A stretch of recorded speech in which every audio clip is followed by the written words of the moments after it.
कि दिल्ली में कांग्रेस सीसी की बैठक, तेलंगाना चुनाव को लेकर सीसी की मीटिंग हुई। खड़गे सोनिया बैठक में शामिल हुए। तेलंगाना में प्रत्याशियों की दूसरी लिस्ट को लेकर चर्चा की गई है।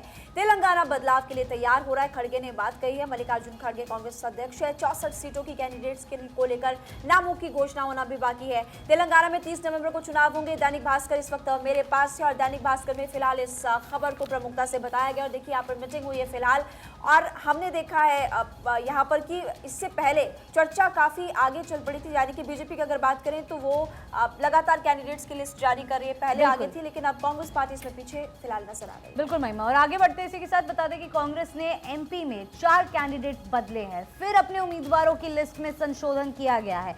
कांग्रेस ने 4 सीटों पर उम्मीदवार बदल दिए हैं। टिकट बंटवारे में भारी विरोध के बाद ये फैसला लिया गया है। देखिए, कांग्रेस अब तक 7 सीटों पर कैंडिडेट बदल चुकी है।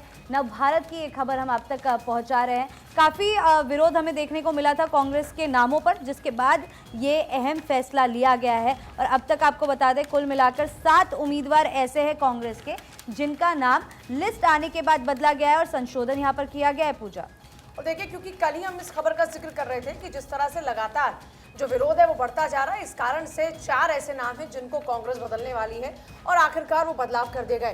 देखिए, इस बीच बिहार में कांग्रेस के साथ मध्य प्रदेश में खिलाफ, नीतीश की पार्टी कांग्रेस के खिलाफ चुनाव में है। जेडीयू ने मध्य प्रदेश में अपने 5 उम्मीदवार उतार दिए हैं। जेडीयू ने मध्य प्रदेश में कांग्रेस से 2 सीटें मांगी थी। कांग्रेस ने जेडीयू की मांग अनसुनी कर दी।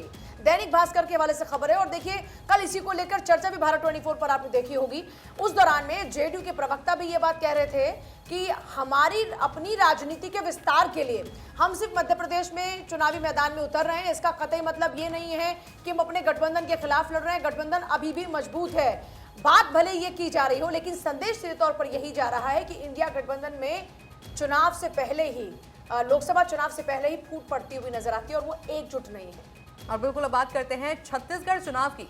बीजेपी की चौथी लिस्ट जारी हो चुकी है। 4 सीटों पर उम्मीदवारों का ऐलान हो चुका है। डिप्टी सीएम टीएस सिंहदेव के खिलाफ राजेश अग्रवाल को टिकट मिला है। लत्रा की बात की जाए, सुशांत शुक्ला और कस्टोल धनीराम गिवर को मिला है। और बेमेतरा से दीपेश साहू को प्रत्याशी बनाया गया है। इसके अलावा देखिए, छत्तीसगढ़ में 2 चरणों में वोटिंग होने वाली है। हिंदुस्तान की अगर बात की जाए, उसमें इस खबर को तवज्जो के साथ में दिखाया गया है, प्रमुखता के साथ दिखाया गया है। और देखिए, अगर बात की जाए छत्तीसगढ़ की, तो ऐसे में ये वो प्रमुख नाम हो जाते हैं जो कि आमने सामने से लड़ने वाले हैं। महिमा, आगे बढ़ते हैं और आगे आपको खबर मध्य प्रदेश से जुड़ी हुई बताएंगे, क्योंकि अपने दोस्त के नामांकन में पहुंचे सीएम शिवराज सिंह चौहान। जी हां, केंद्रीय मंत्री प्रहलाद पटेल ने अपना नामांकन भरा। सीएम शिवराज सिंह चौहान की मौजूदगी में नामांकन भरा। इससे कुछ तस्वीरें इस वक्त आपको हम लगातार दिखा रहे हैं जो यहाँ पर पहुंचे। नरसिंहपुर से चुनाव लड़ रहे हैं प्रहलाद पटेल और सीएम शिवराज ने जनसभा को यहाँ पर संबोधित किया। उनके पक्ष में वोट यहाँ पर मांगी है। जनसभा में दिल दिया, जीत का संकल्प उन्होंने दिया। इसके अलावा ये भी आपको बता दें कि संकल्प यहाँ पर लिया, लोगों से कहा है कि आप इनके पक्ष में वोट कीजिए। नव भारत टाइम्स में इस खबर को प्रमुखता से फिलहाल बताया गया, लेकिन इससे जुड़ी हुई कुछ तस्वीरें जो कि भारत 24 आपको दिखा रहा है कि अपने दोस्त के नामांकन में सीएम शिवराज सिंह चौहान पहुंचे थे आयुषी, और यहाँ पर फिलहाल लोगों से अपील करते हुए नजर आए। और इसी बीच आगे बढ़ते हैं और बता दें, चुनाव आयोग की चौखट पर बीजेपी कांग्रेस एक दूसरे के खिलाफ शिकायत की है। बीजेपी ने प्रियंका गांधी के खिलाफ दर्ज कराई है शिकायत, तो वही झुंझुनू में प्रियंका ने पीएम पर हमला किया है। जवाब में कांग्रेस ने ईसी को सौंपे 8 ज्ञापन। आपको बता दें, हेमंत बिस्वा शर्मा और अमित शाह की शिकायत हुई है। दैनिक जागरण की ये खबर हम आप तक पहुंचा रहे हैं। चुनाव बहुत ज़्यादा दूर नहीं है पूजा, और ऐसे में ये तस्वीरें सामने आना, जहां न केवल एक दूसरे पर मौखिक रूप से वार किया जा रहा है, बल्कि कंप्लेंट्स तक हो रही है। और देखिए, जाहिर सी बात है, सीधे अब कंप्लेंट की जा रही है और ये बयानों को लेकर कंप्लेंट, जिस पर ऐतराज़ जताया जाता है। और फिलहाल वही चीज़ें नजर भी आ रही हैं।